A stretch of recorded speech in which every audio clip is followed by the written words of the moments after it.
xalq qabulxonasiga kelganmiz. Mana xalq qabulxonasiga keldik. Natijamiz shundan iboratki, sentabr oyida ariza berib ketgandik, uchrashtiramiz degan edi. Xalqi muammosi, xalqi dardi bilan yashash kerak dedilar. Hukumat prezident Shavkat Mirziyoyev.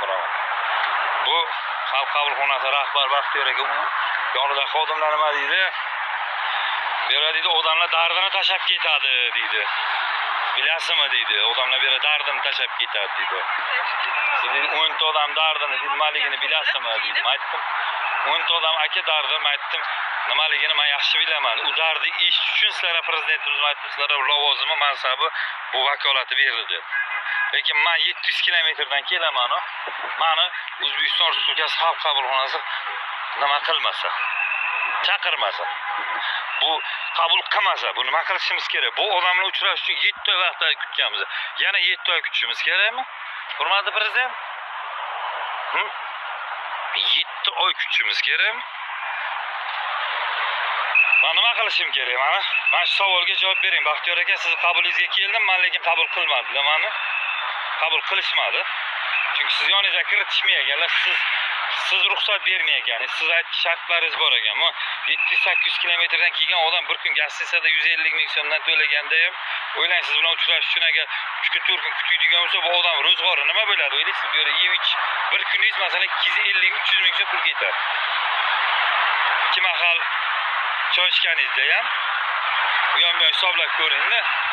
Buni kelib ketishi bittasi yoningizda bir oddiy fuqaro kelib ketishi, yo'l kirosi, mayda chuydasi bilan hisoblab ko'rsangiz 1,5-2 million. Lekin bu bir oy ishlaydigan bir fuqaroning oyligi emasmi bu? Siz bir oy 30 kun ishlab, siz yoningizga keladi, yana uchrasha olmay ketsa, bu g'alati emasmi Baxtiyor aka? Siz nima uchun qabul qilmayapsiz? Men shu savol beryapman. Chunki sizni men bu yerga kelishimdan maqsadim, men siz bilan uchrashaman, siz shu ishlarimiz ijobiy hal qilinadi. Prezidentimiz bilan Shavkat Mirziyoyev bilan uchrashtirasiz. Bir xalq dardini eshitasiz desak, bu xalq qabulxonasi xalq dardini eshitmayapti. Men shu narsaga negativ bildiriyor, kamsiz maqsadda aytayotganim yo'q. Chunki hisoblab ko'ring-da, 1,5 million oylik bilan bir o'ylab ko'ring, bu yerga kelgan fuqaro o'zicha kelmaydi chiqasiz. Lekin ularga siz vaqt belgilab bering. Yana siz qaysidir vaqtda kutib uni qabul qiladigan bo'lib, qaysidir vaqtda muammolarini hal qilib beraman. Yo 1 oy 2 oydan keyin desangiz, yana 1 oy ishlaydi-yu, 1 million 1,5 million pul xarajat qiladi siz yoningizga kelib ketish. Masalan, 250 mingdan kelganda ham 500 ming so'm yo'li bo'ladimi? Bir gastritsiyasi 150 ming so'm hisoblang. 100 ming hisoblang. Shuning uchun shu narsalar bir sahal bir inobat olishingizni bir iltimos qilamiz. Sizga prezidentimiz bergan vakolatini suiiste'mol qilayotganingiz yo'q. Yoningizdagi ayrim xodimlari gaplaridan men chunki qoniqmadim. Chunki nimaga? Men 700 kilometr joydan kelyapman. Bu yerga kelib, men yana sentyabrda 7 oydan beri siz bilan uchrashib bo'lmagandan keyin yana qancha oydan keyin uchrashish mumkin? Meni ismim Sharipov Feruz, Baxtiyor aka. Men sizni kutaman ertagacha, erta indingacha kutaman 2 kun. Siz meni bab gastritsiyamni to'lab bermaysiz yo boshqa. Men o'zim dardim bilan kelganman.